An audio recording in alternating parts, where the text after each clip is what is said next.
It's midnight and you're watching Nightline with me, Liyana Hassanel. The top stories. Increase in electricity bills. PM issues stern reminder to commercial sector not to raise prices of goods.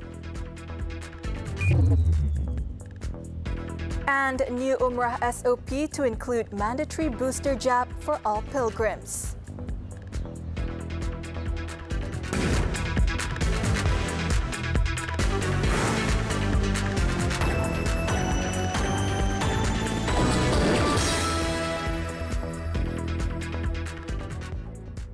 Good morning.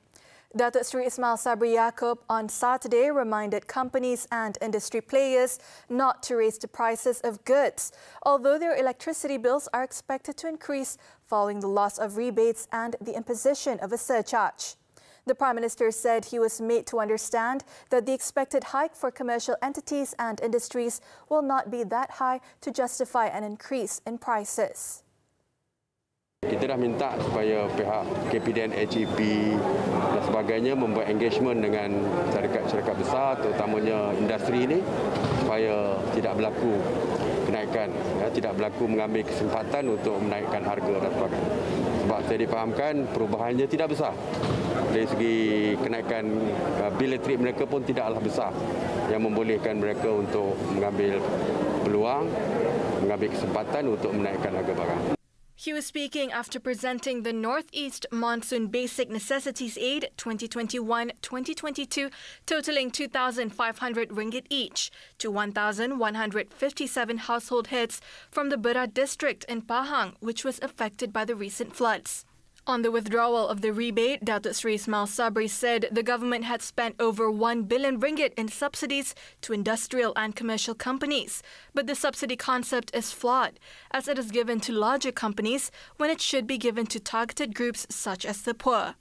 As such, he stressed that the government is now in the process of rectifying the matter. On the rising prices of goods, the Prime Minister said that the Cabinet Committee on Cost of Living will meet on Monday to find ways to reduce the pressure with presentations from the Domestic Trade and Consumer Affairs Ministry, the Agriculture and Food Industry Ministry and the Transport Ministry. He added that for the first time, the Federation of Malaysian Consumers Association, FOMCA, and the Consumers Association of Penang, CAP, have been invited to participate in the meeting.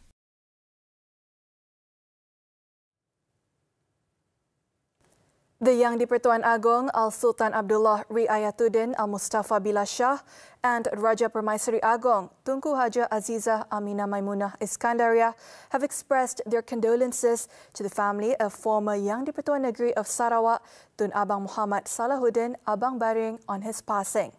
According to a post on Istana Negara's Facebook page, Their Majesties were saddened by the death and hoped that his family would be patient and strong in coping with the loss. The post stated that Their Majesties greatly appreciate and praise the former governor's devotion, service and sacrifice to the state and country. Their Majesties also pray for his soul to be blessed by Allah and placed among the righteous. Also offering condolences was Datuk Sri Ismail Sabri Yaakob. The Prime Minister described Tun Salahuddin as an eminent person who contributed a lot to the people of Sarawak and the state's development.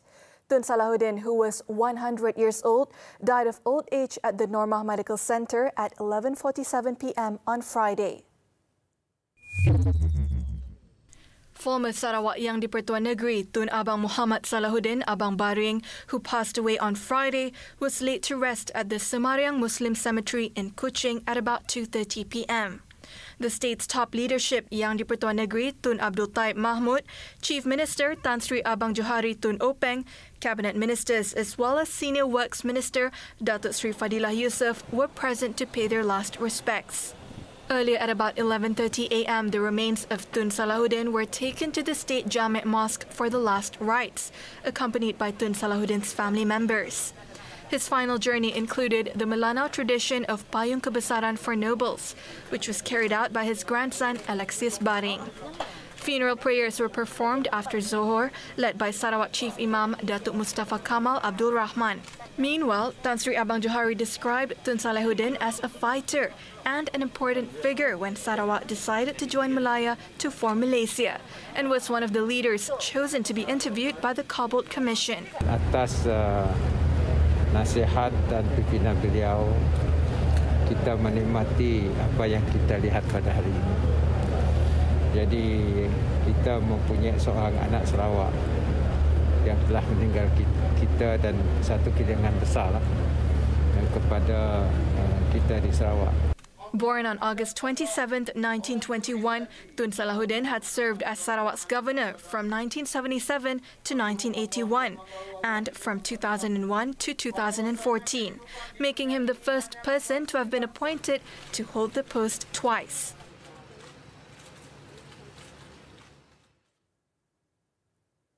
A new standard operating procedure will soon be released for those looking to carry out their Umrah pilgrimage early next month. In making the announcement on Saturday, the Tourism, Arts and Culture Ministry said the revision of the standard operating procedures will include making it mandatory for pilgrims to get their COVID-19 vaccination booster dose. The new SOPs also state that each pilgrim is to be covered by insurance that provides health coverage, including treatment, isolation and quarantine requirements for COVID-19 infection while in Saudi Arabia and upon return to Malaysia. The Umrah operator company would also be responsible for informing the pilgrims about the responsibilities, procedures, liabilities and instructions throughout the Umrah journey of the pilgrims. The ministry said that 8 engagement sessions had been held since December 2021, involving Umrah companies such as the Malaysian Bumiputra Tourism Operating Companies Association, or Bumitra, Umrah and Hajj Travel Agency Association, PAPUH, and the Malaysian Association of Tour and Travel Agents, MATA. The Umrah travel SOPs, which had been refined by the Tourism, Art and Culture Ministry, MOTAC, the Health Ministry and the National Disaster Management Agency, NADMA, would be brought to the Quartet Ministers' meeting for approval.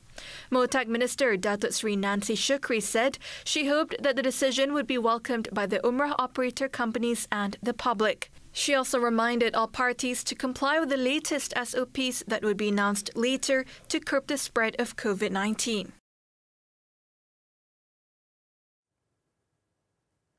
Parti Pribumi Bersatu Malaysia, or Bersatu, and PAS have asserted that both their parties' support for the federal administration is conditional. In a joint media conference held by Bersatu President Tan Sri Muhyiddin Yassin and PAS President Tan Sri Abdul Hadi Awang, the top leaders of the two Malay-based parties explained that their support for the Prime Minister's leadership should not be taken for granted. Tan Sri Muhyiddin said the decision to reiterate the conditional support for Datuk Sri Ismail Sabri Yaakob's administration was made after the Bersatu and PAS, which are still under the Perikatan Nasional Coalition, sat down for a 2-day muzakarah or discussion. Memperkokohkan jalinan kerjasama PAS dan Bersatu sebagai satu pasukan sehingga peringkat jentera kali ini. 6. Mempertegaskan sokongan PAS dan Bersatu dalam kerajaan persekutuan adalah bersyarat perlu dihormati dan dirundingi di atas nilai integriti, anti rasuah dan berkebajikan. Without naming any party specifically, the two parties also expressed regret over the political games of some parties, which closed the doors to unity, threatened political stability, and are endangering the fate of the people. However, it is highly likely he was referring to UMNO and Barisan Nasional, which have been at loggerheads with PN component parties in the run-up to the Johor state election. On the resolution following the muzakarah, Tan Sri Muhyiddin said PAS and Bersatu will refine the strategy and approach for the unity of the Ummah. He said the approach will be done across non-political platforms based on mutual trust and fair partnership. He said the agreement was also made to move towards strengthening the PN alliance, rejecting extremist political culture and offering solutions to revive the country. At the same event, Tan Sri Muhyiddin also announced that Bersatu and PAS will work together as one team for the upcoming Johor state election as equal partners. He said this was one of the resolutions agreed upon at the Bersatu and PAS two-day Muzakarah or discussion session, which ended on Saturday. Tan Sri Muhyiddin, who is also PN chairman, said the coalition would be deciding on seat allocation and whether it would contest all 56 seats in Johor in the next few days. Kami dalam Perikatan Nasional bagaimana kami berikan contoh di Melaka adalah satu gabungan orang yang berpengalaman dan anak-anak muda daripada wanita dan juga pemuda. Jadi ini akan kita halusi kerana di Johor ramai tokoh-tokoh yang agak berkelayakan yang boleh kita calonkan. The Bersatu president added that the coalition had also not decided on its Menteri Besar candidate. Tan Sri Muhyiddin also said that PN would take heed of its performance in Melaka and would strategize accordingly in Johor, noting that Johor is bigger and has larger constituencies with more seats and more voters in the state. The Johor State Assembly was dissolved on January 22nd, paving the way for a state election to be held within 60 days. The Election Commission will meet this coming February 9th to determine the polling state. In the meantime, incumbent Larkin Assemblyman Datuk Muhammad Izhar Ahmad from Bersatu is now the second Johor lawmaker from the PN coalition to quit with immediate effect. The former Johor Investment, Entrepreneur Development, Cooperatives and Human Resources Committee chairman said the main factor behind his decision to quit the party was his loss of trust in Bersatu President Tan Sri Muhyiddin Yassin. Tindakan ini terpaksa saya ambil dengan berat hati setelah parti yang saya dokongi selama ini telah hilang hala tuju dan gagal meneruskan agenda penubuhannya sebelum ini. He said, according to his observation, the Bersatu leader not only failed to take the party to a better level, but also did not try to restore it after parting ways with the Tun Dr. Mahathir Mohamad's faction. Datuk Izhar added such an attitude not only inhibited the development of the party, but it also undermined the idealism behind the establishment of the party. He also announced that he had decided to join UMNO and help Barisan Nasional in the coming state election. Datuk Izhar's departure from Bersatu follows in the footsteps of Puteri Wangsa Assemblyman Mazlan Bujang, who left Bersatu on Thursday.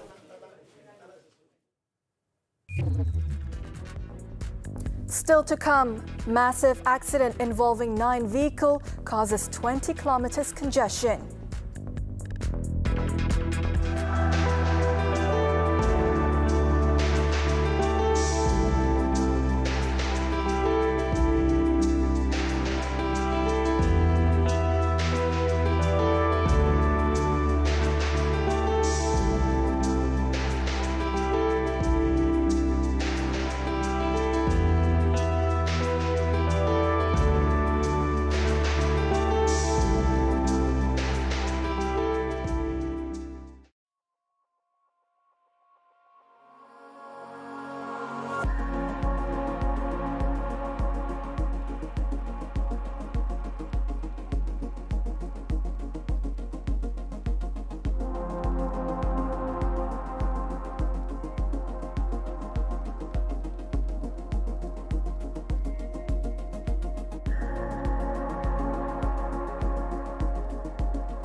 Welcome back. The government has been urged to implement a hybrid mechanism regarding the purchase of properties in order to safeguard the interests of buyers as well as to not overburden developers. The Honorary Secretary General of the National House Buyers Association, Datuk Chang Kim Lung, said through this method, developers can sell properties before construction begins. They are, however, limited to receiving 10% of the payment until the project is completed. They can go ahead and sell, follow the standard sale and purchase agreement, but the buyers only have to pay 10%. No more payments whatsoever until the house is completed. They only get their 90% when the house is completed with electricity, water, with the ownership papers, title deeds, all that, and with all the certification for the property. This way, the house buyers are then insulated from the developers. He was speaking on TV3's Money Matters on Saturday. Datuk Chang said the hybrid concept also reduces buyers' concerns about the business risks that developers may face, especially in the post-pandemic period. It can also help to improve the quality of construction, as 90% of the capital used is from the developers themselves. On the issue of property overhang in the country, Datuk Chang said the problem stemmed from the failure of developers to choose the right type of housing that suits demand, according to the different localities. An accident involving multiple vehicles, including a trailer, was reported on the Kuala Lumpur-Karak Highway, KLK, at around 9:30 a.m. on Saturday. Bentong District Police Chief Superintendent Zaiham Muhammad Kahar said the accident was believed to have been caused by the trailer, which suddenly went out of control.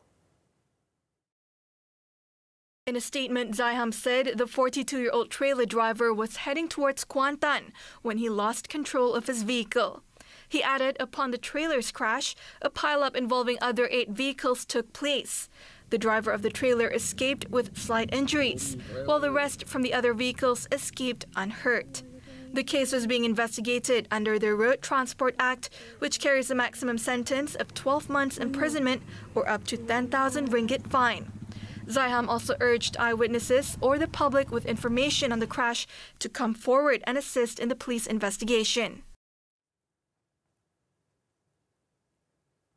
In Perak, an accident involving a trailer and a smaller lorry at kilometre 302.4 of the North-South Expressway near Kampar has caused a nearly 40-kilometre congestion. Kampar District Police Chief Superintendent Muhammad Nazri Daud said police were all alerted to the accident at 8:45 a.m. on Saturday. Initial investigations revealed that the trailer had skidded and landed on the right lane, and the lorry had crashed into the trailer. The right lane of the stretch had to be closed to remove the trailer, which had landed on the divider. The trailer lorry driver sustained injuries and was rushed to the Raja Permaisuri Bainan Hospital in Ipoh for treatment.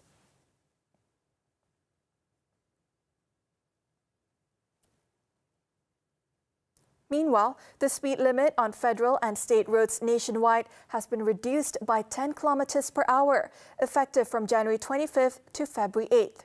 The Works Ministry said the speed limit reduction on the nation's public roads is in conjunction with the Chinese New Year celebration, which falls on February 1st and 2nd. In a statement, the ministry explained that the speed limit on federal roads and state roads nationwide has been reduced by 10 kilometers per hour, bringing the federal road speed limit to 80 kilometers per hour, while state roads will be reduced to 70 kilometers per hour.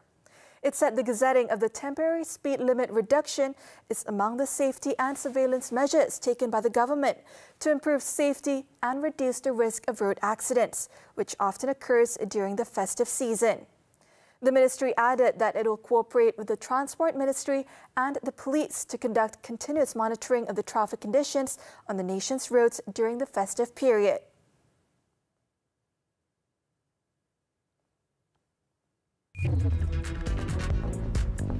Thailand beach declared disaster area.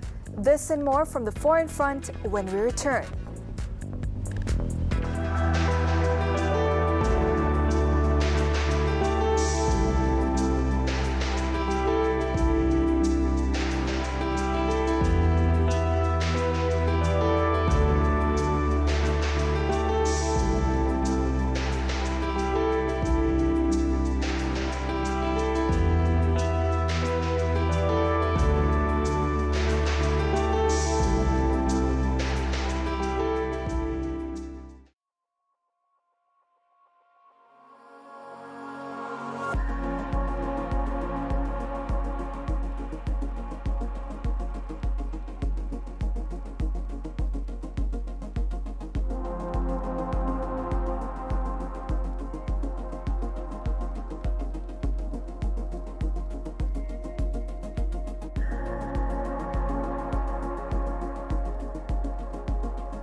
Onto the foreign front.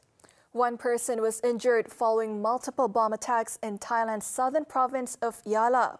According to Deputy Police Spokesman Kisana Patanacharoen, at least 13 small explosions struck Yala late Friday, mainly on roadsides in front of convenience stores, shops, a market, a vet and a car care shop. Kisana said the police had found 3 unexploded improvised explosive devices made of spray cans and metal pipes, aimed to cause a disturbance more than damage or injuries. To date, there was no claim of responsibility for the attacks. The incident came just weeks after the Thai government restarted a peace dialogue with the main insurgent group after a 2-year break of talks due to the COVID-19 pandemic.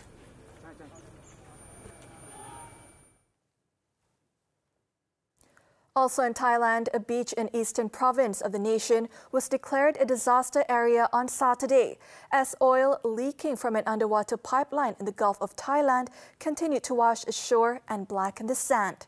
According to officials, the leak from the pipeline, owned by Star Petroleum Refining Public Company Limited (SPRC), started late on Tuesday and was brought under control a day later after spilling an estimated 50,000 litres of oil into the ocean. However, some of the oil have reached the shoreline of Mae Rampuang Beach in Rayong Province after spreading over 47 square kilometres of the sea in the Gulf. The Navy said that they are currently working with SPRC to contain the leak, adding that the main oil mass was still offshore with only a small amount washing up on at least 2 spots along the 12 kilometres long beach.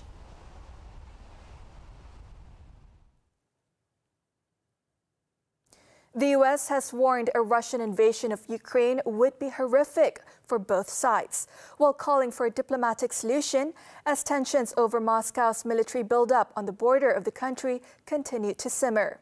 Speaking at the Pentagon on Friday, top U.S. officials, General Mark Milley, urged a focus on diplomacy, while saying that Russia now had enough troops and equipment in place to threaten the whole of Ukraine. We strongly encourage Russia to stand down and to pursue a resolution through diplomacy. Armed force should always be the last resort. Success here is through dialogue. He also described the buildup of over 100,000 Russian troops near Ukraine's border as the largest since the Cold War, adding that it has reached a point where Putin now has a complete range of military options, including actions short of a full-scale invasion. Russia, in the meantime, denies plans to invade and says U.S. support for Ukraine is a threat.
sports. Last year's All-England champion Lee Zijia has been picked as national first singles for the 2022 Badminton Asia Team Championship BATC 2022 next month. This was announced by the Badminton Association of Malaysia, BAM, on Saturday, days after the association gave him the blessings to become a professional shuttler.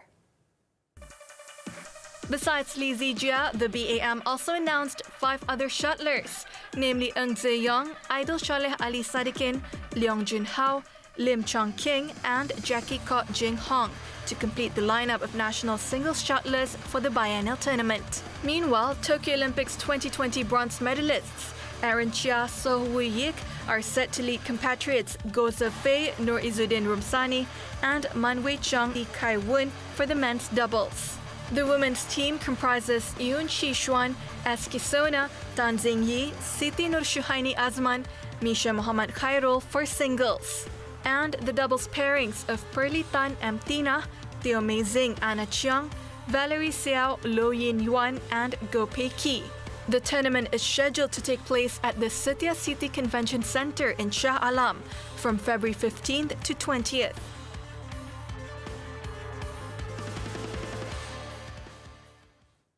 On to tennis, the WTA Australian Open. Home favourite Ashley Barty picked her 3rd Grand Slam title on Saturday night as she beat Danielle Collins in straight sets in the final, ending a 44-year wait to become the first Australian player to win the title since 1978. Barty made a dominant start into the game, controlling the play with a precise and powerful first serve to win the first set 6-3. However, the 25-year-old had to break a sweat in the second set as she had to rally from 1-5 deficit before closing out the second set 7-6 to win her 3rd Grand Slam title. For the record, Barty was the first Australian woman into the singles final since Wendy Turnbull in 1980 and is now the first Australian champion since Chris O'Neill in 1978. Following the triumph, she also became the 2nd female player to claim major titles on all 3 surfaces, alongside 23-time Grand Slam champion Serena Williams.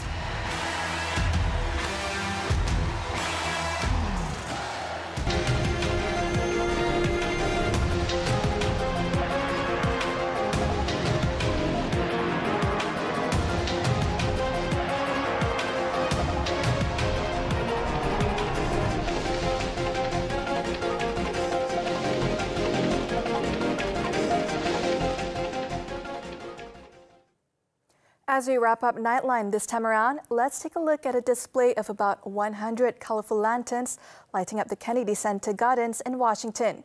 The display was held to mark the Lunar New Year. With that, I'm Liyana Hassanel. Thank you for tuning in and stay safe, Malaysia.